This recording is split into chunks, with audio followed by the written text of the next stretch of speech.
Jim Jones woke up one day and decided to stir up pure chaos, taking shots not at one, not two, but three hip-hop heavyweights, NAS, Pusha T, and No Malice. And now, he's learning the hard way that some battles just aren't worth starting. The whole industry is watching him spiral in slow motion, all because he thought he could drop a few harmless opinions and walk away clean. But instead, he triggered one of the most calculated clapbacks the rap world has seen in years. That's when everyone realized what had just gone down. He didn't just start drama. He might have actually brought Clipse back to life with one reckless comment claiming NAS wasn't relevant. What started as a bit of casual shade turned into a lyrical crossfire that reached all the way to Paris Fashion Week, with Pharrell, Beyoncé, and Jay-Z sitting front row, watching it all unfold like a blockbuster movie. And right there, in the center of it all, Jim Jones, the same guy who once said Pusha T's music never meant anything to him, is now unintentionally serving as promo for Clipse's comeback. You could almost feel Harlem go silent when Jim let those words fly. He didn't just throw shots, he dragged Nas's entire legacy into the ring, claiming it wasn't even memorable. And the craziest part, that wasn't even the wildest thing Jim said that week. Nah, Jim didn't back down. He laughed it off and kept doubling, even tripling down like he was proud of the storm he started. He hit up the Breakfast Club, Bag Fuel, Nightcap with Shannon Sharp, and even random street interviews and live streams, all repeating the same story like it was gospel truth. At one point, Jim tried to downplay the whole thing, saying he was just being honest as a fan. But then, on Bag Fuel, he took it to a whole new level, flipping the narrative completely. He actually claimed he was the reason NAS was going viral again. According to Jim, no one had been talking about NAS like this in years, not since the Ether era. He even went as far as to say, on camera, that NAS had never gone viral before. That's how bold he got with it. But here's the thing, Jim clearly didn't realize who he was dealing with. NAS isn't the type to trade shots in interviews. He's the kind who links with billionaires, secures major deals, and moves in silence while building empires.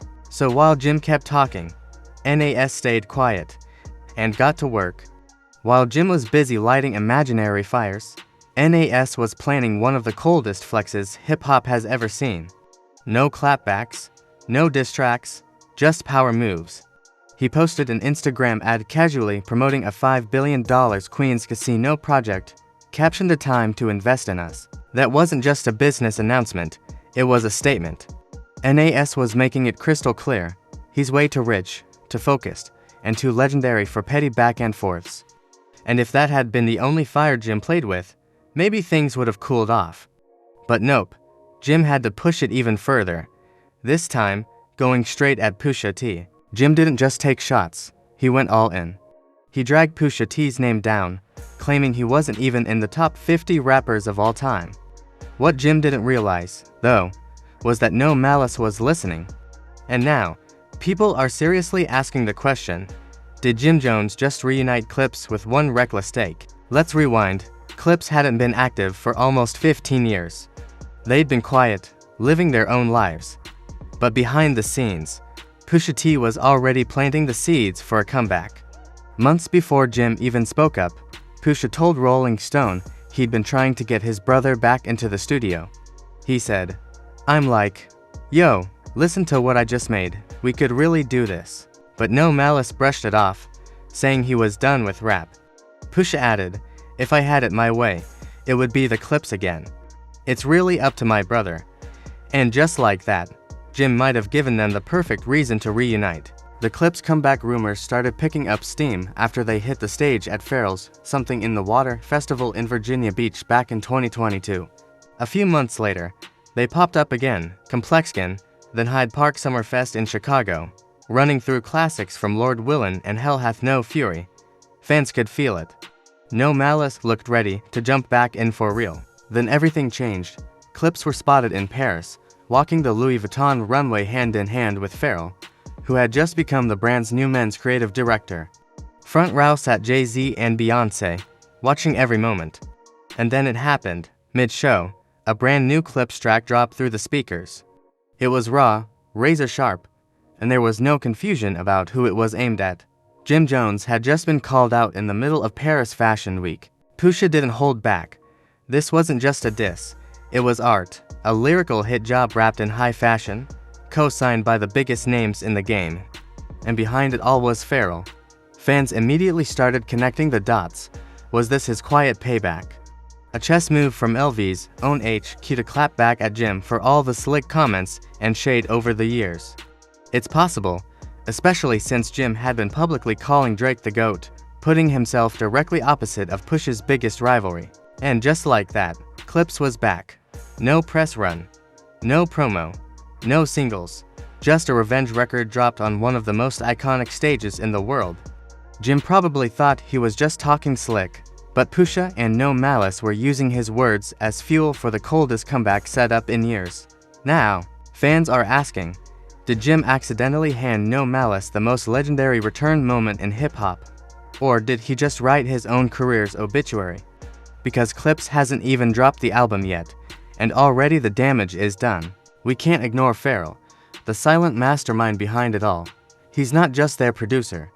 He's family, the one who shaped their sound and crafted their identity from day one. So, when Jim downplayed Clipse in interviews, mocked their catalog, and dismissed their legacy, he didn't just diss Pusha, he disrespected everything Clipse stood for. What no one saw coming, though, was how No Malice would respond. Let's be real, he'd been silent for over a decade. The older brother who walked away from the industry, found faith, and built a new life outside the spotlight. While Pusha stayed in the trenches, Malice took the peaceful path and made it clear he was done with rap. But then, one disrespectful comment changed everything. So, when No Malice's voice echoed through the speakers at the Louis Vuitton show in Paris, it wasn't just surprising, it was chilling. He wasn't just tossing bars, these were targeted shots. Sharp, personal, and calculated. Bird talk. We all parrots. That wasn't wordplay. That was a direct hit at Bird Gang, Jim's brand, his crew, his image. Even the mentions of Paris and Dallas weren't random. Those were the same cities Jim had just shouted out in his Chains and Whips freestyle days earlier. No Malice wasn't just responding, he was paying attention. And people started to notice something deeper. He wasn't just rapping again, he was ready. Like he'd been waiting for this moment for years. His return didn't feel like nostalgia. It felt like a warning, and Jim, he gave him the green light to unload.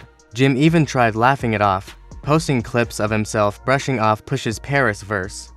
But when he hit Drink Champs, that mask started to slip.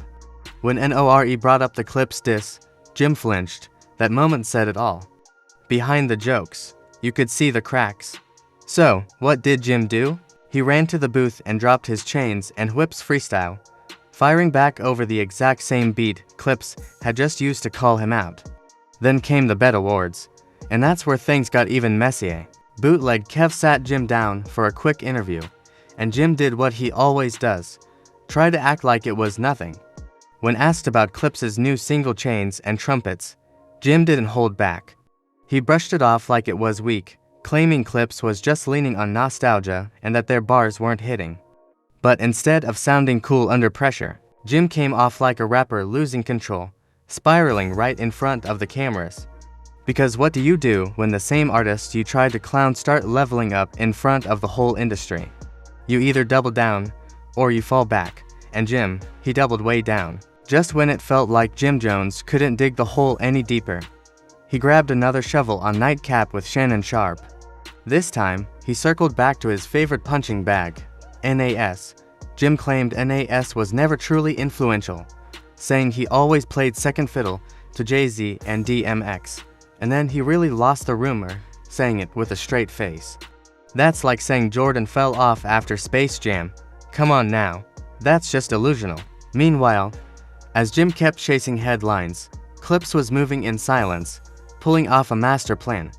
They officially dropped the full rollout for their long-awaited reunion album, Let God Sort Them Out, and if people thought Chains and Whips was the grand finale, nope, that was just the warm-up. This wasn't just a comeback, it was a full-blown power move, and the rollout, oh, it hit different. Clipse didn't just tease fans, they shook the entire room. From cryptic billboards to surprise merch drops, every move felt like a setup for something bigger. Then came the trailer, Gritty visuals, church bells, war horns, and that chilling line from No Malice, "We tried peace." That's when it clicked. This wasn't just about rap. This was personal. Pusha T looked locked in. No Malice looked like a man with something to prove. In the production, you could feel Pharrell's fingerprints all over it. Cinematic, eerie, aggressive. They weren't chasing hits. They were dropping messages, and everyone watching knew exactly who those messages were aimed at. But while Clipse moved like silent assassins, Jim kept talking. He hit another interview, this time trying to downplay everything, saying, "They just trying to ride my wave. Bro, your wave."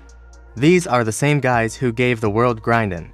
You weren't even outside when they set the blueprint, and fans weren't buying it anymore. Social media lit up with side-by-sides comparing Jim's freestyles to Clipse's verses. It wasn't even close. Suddenly, the crowd that once hyped Jim's boldness started turning on him. The tone shifted, the laughs got quieter.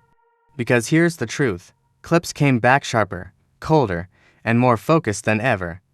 And all it took was one man doing too much talking.